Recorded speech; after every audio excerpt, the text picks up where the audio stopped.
राम मंदिर का सीता मैया की पूजा करते हैं। अभी सीता मैया तो रहे नहीं, अभी नीता मैया की पूजा करना चाहते हैं। ये मोदी जी ने फांसी का फंदा दे दिया है। ये जो तीनों काले कानून हैं इन्हें वापस कराने के लिए हम इस आंदोलन में आए हुए हैं।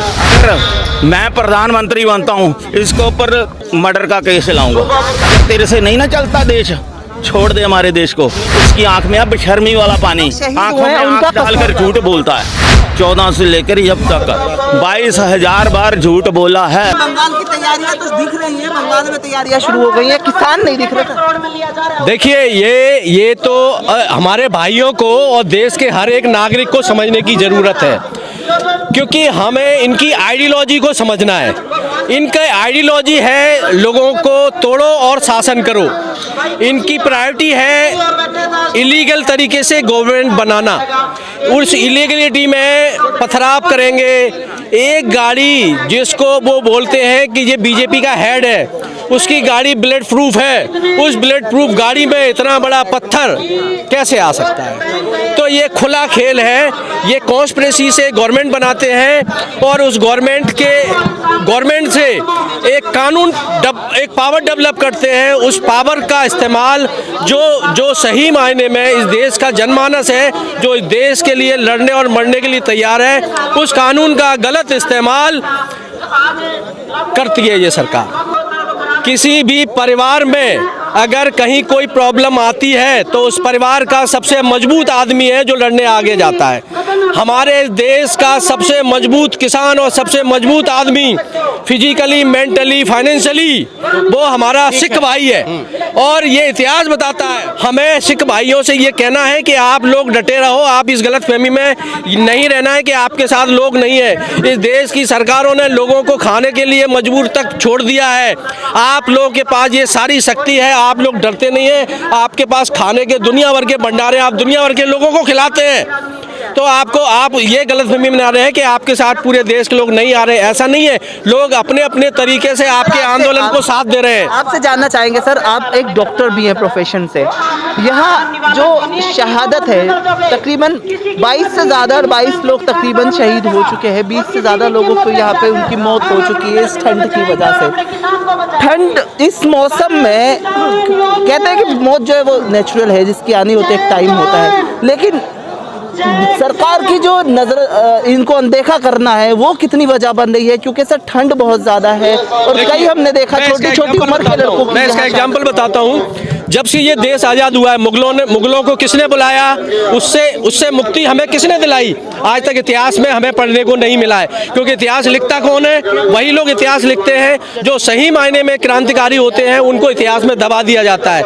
आज भी जो आप कह रहे हैं कि हमारे भाइयों ने बलिदान दिए, हमारे भाई इस धरती का, पंजाब की धरती का इतिहास है कि इस बलिदान में सबसे आगे रहे हैं और वो बलिदान के लिए उनके अंदर ये जज्बा है। और ये जज्बा हम ये इस प्लेटफॉर्म से ये कहना चाहते हैं कि ये जज्बा इस देश के हर एक नागरिक के सामने, हर एक नागरिक में होना चाहिए। सच को सच बोलने की औकात हर एक इंसान में होना चाहिए। गलत से लड़ने की आदत और गलत से लड़ने की पावर हर एक इंसान में होना चाहिए। तो ये जो कहने की वाली बात है कि ये सिख भाई लड़ रहे हैं और जो बलिदान दे रहे हैं, ये इनके खून में है और ये मैसेज देते हैं पूरे देश की दुनिया को कि हमारे खून में बलिदान देने की पावर। सिखों की लड़ाई नहीं रहा है, ये पूरा देश की लड़ाई है। मैं असम से हूँ।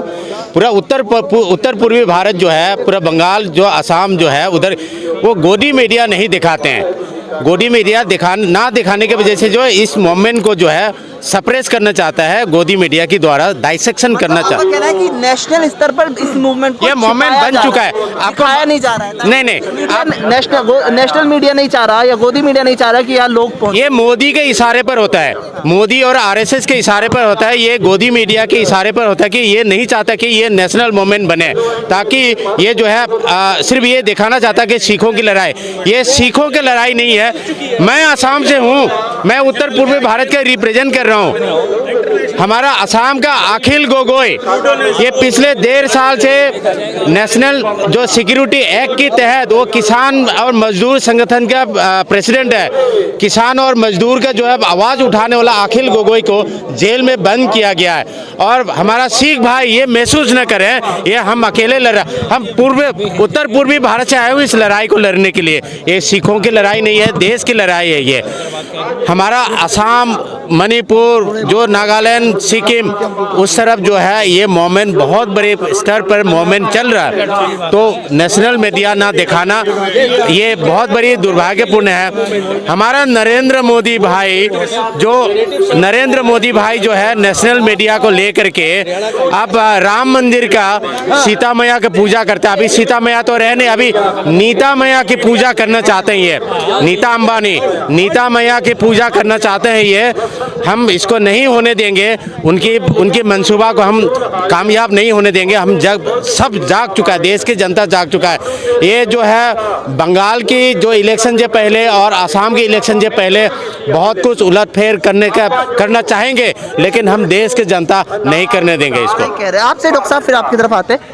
एक तरफ तो यहाँ किसान बैठे हैं, एक तरफ पूरी की पूरी सरकार के जो चुनिंदा लोग हैं, वो जो दूसरे किसान हैं या कहें कि जो किसान दूसरे स्टेट से हैं, जिनको कुछ खास फर्क नहीं पड़ता है इन बिलों का, उनको जाके समझा रहे हैं। क्या वजह है समझाने? वो जो जिनको वो समझाने की कोशिश करते हैं, एक्चुअल में वो किसान नहीं है। वो लोग बीजेपी या बीजेपी के संगठन के लोग हैं, जिनको किसान के बेस में प्रेजेंट किया जा रहा है। उनको किसान, मैंने बोला ना कि इन 500 किसान आंदोलन या जो संगठन है, इनमें से एक भी संगठन का नाम बता दें वो लोग हैं, तो वो लोग नहीं है। मीडिया, उनको पता है कि मीडिया हमारे हाथ में, हम जनता को जो चीज़ दिखाना चाहेंगे वो दिखा देंगे। और हमारे देश की जो जनता है वो इतनी मासूम और इतनी असमझ है, जो समझ नहीं रखती है, इसलिए वो मोटिवेट हो जाती। लेकिन अभी जो आप लोगों का जो प्लेटफॉर्म है, जो सोशल मीडिया वाला प्लेटफॉर्म है, इस प्लेटफॉर्म ने मोदी की जो चाल होती है, जिससे मोदी इतनी चलने की कोशिश करता है, तो हमारे जो इंटेलेक्चुअल हैं, जो सोशल मीडिया से उसको जवाब और तेज तरीके से उसको जवाब देते हैं। तो मोदी की ये जो रणनीति है कि वो जो लोगों को, तमाम लोगों को किसान दिखा के उसको ये साबित करना चाहते हैं कि देखो किसान तो हमें सपोर्ट करें, ऐसा नहीं है। ये सिख आंदोलन, ये वाला जो सिंगू बॉर्डर वाला जो आंदोलन है, टिकरी बॉर्डर वाला आंदोलन, ये इंटरनेशनल लेवल का आंदोलन बन चुका है। उसके लोग जो जिनको वो दिखा रहे हैं, उनको भी उनके लोग ही नकार रहे हैं कि ये आंदोलन नहीं, ये तो मोदी के आदमी है। मोदी ने, नरेंद्र मोदी ने और आरएसएस के लोगों ने एक ही परिवार के लोगों को दो हिस्से में बांटने की कोशिश की। उदाहरण, हमारे किसान भाई सिंगू बॉर्डर में बैठे हैं, किसान के बेटा सैनिक चाइना बॉर्डर में बैठे हैं। एक ही परिवार के लोगों को, दो लोगों को जो है आमने सामने करवाने की उसने कोशिश की। एक उदाहरण, जो यहाँ पर जो किसान भाई जो बैठे थे, उसके बेटा जो है कश्मीर बॉर्डर में जो शहीद हो गए थे, लेकिन उस किसान भाई ने जो है उस बलिदान को जो है वो खाली नहीं जाने दिया। उन्होंने कभी दुख नहीं जताया। उन्होंने बताया कि ये हमारा देश के मामला है, इसलिए जो है हमको इतना दुख नहीं है। आप सबको पूछिए, ये जो सिख भाई है सबको पूछिए, उनके बेटा जो है कश्मीर की और चाइना के बॉर्डर में है, और हम किसान भाई जो है सिंगू बॉर्डर में है मोदी से लड़ने के लिए। वो भी दोनों लोग देश के लिए लड़ रहे हैं। हमारे किसान भाई, हम अपनी जमीन और अपनी कृषि को बचाने के लिए देश के लिए लड़ रहे हैं, और हमारा बच्चा जो है बॉर्डर पे अपने देश के लिए लड़ रहा है, और ये राजनीति कर रहे हैं और हमारे दोनों का इस्तेमाल करने की कोशिश कर रहे हैं। और मैं ये अपील करता हूँ, मैं देश के जो अभी जो दुष्यंत दबे जी हैं, जो सुप्रीम कोर्ट के जो ऑर्गेनाइजेशन है, उनके हेड हैं, उन्होंने इस आंदोलन को सपोर्ट किया है। मैं इस आंदोलन में जो मेडिकल एसोसिएशन है, जिसको IMA बोलते हैं, उनको या तो डूब के मर जाना चाहिए या फिर इस आंदोलन को सपोर्ट करना चाहिए, क्योंकि धीरे धीरे सबका नंबर आने वाला है। कोई भी आदमी बचा नहीं है। जितने डॉक्टर मरे हुए हैं, जो कोरोना टाइम में आपने दिखाया था, कोरोना टाइम में 500 से ज़्यादा डॉक्टर मरे थे, उनका जो डाटा है जब गवर्नमेंट से मांगा गया तो गवर्नमेंट के पास वो उनका डाटा नहीं था। जो क्लास 1 ऑफिसर है इस देश में, लिमिटेड डॉक्टर है जिसको उंगली पे काउंट किया जा सकता है, उनका डाटा नहीं है। इसका मतलब गवर्नमेंट की नज़र में उन डॉक्टर्स की क्या औकात है। से लेकर के कन्याकुमारी तक फूल बरसाया था, इन डॉक्टरों की डाटा नहीं है। इसका मतलब क्या गिनती किया नरेंद्र मोदी ने डॉक्टर को? उन डॉक्टरों को भी कि क्या हैसियत है इस देश में नेताओं के सामने? मोदी को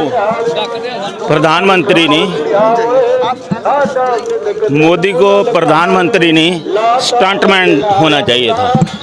जो इंसान अपने घरवाली का या बच्चों का पालन पोषण कर सकता, उसको छोड़ सकता है। गलती कहीं ना कहीं हमारी है। जहाँ पे हमने 2014 को इसको चुनाव जिता करके पहले सरकार ने हमें लूटा, कि हमने चाहे शायद अच्छे दिन आ जाएंगे, इसके कारण इसने ऐसा नारा दिया अच्छे दिन आने वाले हैं। उस अच्छे दिन की खातिर हमने सभी ने, इसको गलती हमारी हो गई कि हमने भी वोट डाल दी सभी ने। सरदार जी क्या अच्छे दिन आए नहीं? सरकार तो कह रही है कि अच्छे दिन आ गए, किसानों के 2022 में आ जाएंगे। अरे बीजेपी की जितने भी है ना चमचे, और बीजेपी के अच्छे दिन आए हुए हैं, और हमारे तो दिन बुरे स्टार्ट हो गए जब से हमने मोदी जी को ले आए। इसने क्या किया? आरबीआई का क्या कर दिया इसने? उसको खाली कर दिया।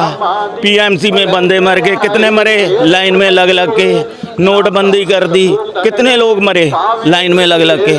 पीएमसी का आपको घोटाला याद है बॉम्बे का? लेकिन उसके बाद तो जो चुनाव हुआ उसमें बड़ी जीत जीती। यार चुनाव को क्या, मेरे हाथ में पावर है ईवीएम की। ईवीएम उन्होंने रखा है, वो ऐसे प्रोग्राम फिट कर देते हैं, स्टार्टिंग में आप चेक करोगे नहीं पता लगेगा। अरे देश के लोगों की गलती क्या है? जब ईवीएम से 14 में सरकार बन के आई, जब 19 में इलेक्शन होने वाला था, तो हमने ईवीएम का जो विरोध किया, वो विरोध हमें पूरे देश के नागरिक को करना चाहिए था पूरी ताकत के साथ। तो आज हमें इस आंदोलन की जरूरत ही नहीं पड़ती। और जो तमाम जो हमारे साथ डिस्क्रिमिनेशन हुए, जिसमें नोटबंदी था, जिसमें जीएसटी का प्रॉब्लम था, जिसमें सीए और एनआरसी था, अगर हम ईवीएम का विरोध उसी वक्त करते तो हमें ये सारे आंदोलनों को करने की जरूरत नहीं पड़ती। मोदी नगर जिला गाजियाबाद उत्तर प्रदेश से। यहाँ तो कह रहे हैं, इल्जाम लग रहे हैं कि यहाँ तो सिर्फ जो है कुछ सेलेक्टेड जगहों से आ रहे हैं। तो आप यूपी से यहाँ क्या सोच कर आए? हम सभी बॉर्डरों पे जा रहे हैं, हम एक किसान हैं और किसानों के लिए आज मोदी जी ने फांसी का फंदा दे दिया है। ये जो तीनों काले कानून हैं, इन्हें वापस कराने के लिए हम इस आंदोलन में आए हुए हैं। और जब तक ये तीनों कानून वापस नहीं होंगे, हम चैन से नहीं बैठेंगे। और हम मोदी जी से, कई बंदे कहते हैं ना यस या नो, ओनली यस, ये कैंसिल करवा के ही जाएंगे। बीच का कोई रास्ता नहीं? बीच का कोई रास्ता नहीं है। हम इनसे कैंसिल करवा के जाएंगे, चाहे ये लाठियां भांज ले, चाहे गोलियां चला ले, चाहे जैसा मर्जी जुल्म करके देख ले कि तेरे में कितनी बाजुओं में ताकत है। हम तो ये कहते हैं देख ले भाई, ये जो है ना बुढ़े, ये हिलने वाले नहीं है। ये इसे पंजाबी में एक बोलते हैं बुढ़ा खुंड, हम वो बुढ़े खुंड हैं, इसको हिला देंगे, खुद नहीं हिलेंगे। हाँ, पिट जाएंगे। ये तो चलो हमारे नौजवान हमारे पीछे खड़े हैं, पिट जाएंगे, इससे जरूर पिटेंगे, मगर ये है कि खड़े रहेंगे।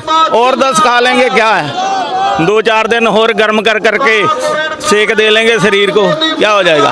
अगर शहीदों में नाम लिखा गया तो ये भी एक आंदोलन होगा। जब मोदी जी को ये जितने शहीद हुए हैं, अगर मैं प्रधानमंत्री बनता हूँ, इसके ऊपर मर्डर का केस चलाऊंगा, बिल्कुल चलाऊंगा। तो मतलब जो शहीद हुए हैं, हाँ, मैं ये भी कह देता हूँ, अगर तेरे से नहीं ना चलता देश, छोड़ दे हमारे देश को। हमने अपने देश के लिए शहीदियाँ पाई हमारे बड़ों ने, और खून में जज्बा आया। और सबसे बाद पंजाब ये हुआ था, सबसे बाद गुलाम पंजाब हुआ था। बाकी देश ने बहुत गुलामी काटी है, और सबसे बाद पंजाब हुआ था। हम कहते हैं कि देश को छोड़ दे हमारे को मोदी, ये हमने बहुत सिर दे कर इसकी आज़ादी ली है, और आप इसको छोड़ दिए, और हम अपने देश को चलाना आता है हमें। हम इससे 1000 गुना बेहतर चलाएंगे। क्यों? हमारी आँख में वो बेशर्मी वाला पानी नहीं होगा। बेशर्मी, उसकी आँख में अब बेशर्मी वाला पानी, आँखों में आँख डालकर झूठ बोलता है, वो आँखों में आँख डालकर झूठ बोलता है। उसने, हमारे बंदों ने आंकड़े इकट्ठे किए हैं, जब से वो बना है 22,000 झूठ बोला है, 22,000 बार झूठ बोला। हाँ, 14 से लेकर जब तक 22,000 बार झूठ बोला है। आप सुनिए, अब इसलिए किसान, एक सुनिए, अब किसान इसके एक हमारे पंजाबी में कहावत है, तत्ते तवे के ऊपर भी बैठ जाना। हमने कहा ये झूठ बोल रहा, नीचे से सड़ गया, नहीं ये झूठ बोल रहा, ये तो ठंडा ही है, हम नहीं इसका यकीन करते। और कभी ऐसा प्रधानमंत्री आया जिसका कोई एक इतना भी यकीन नहीं करता। हम एक और कंगना को बात बोलते हैं, कंगना कहती है ये आतंकवादी है। क्या उसे पहचान आ गई है कि आतंकवादियों से उसका प्यार रहा है? आतंकवादियों से प्यार रहा है जो पहचानती है। यहाँ आतंकवादी बैठे हैं, आतंकवादी बोलते किसे हैं? आतंकवादी वो होते हैं जो आतंक फैलाते हैं हमारे देश के ये भोले भाले किसानों ने एक सुई के नक्के जितना भी किसी का नुकसान किया? खट्टर सरकार ने हमारी संपत्ति का नुकसान किया, उसने खड्डे खुदवाए, क्या कुछ नहीं किया।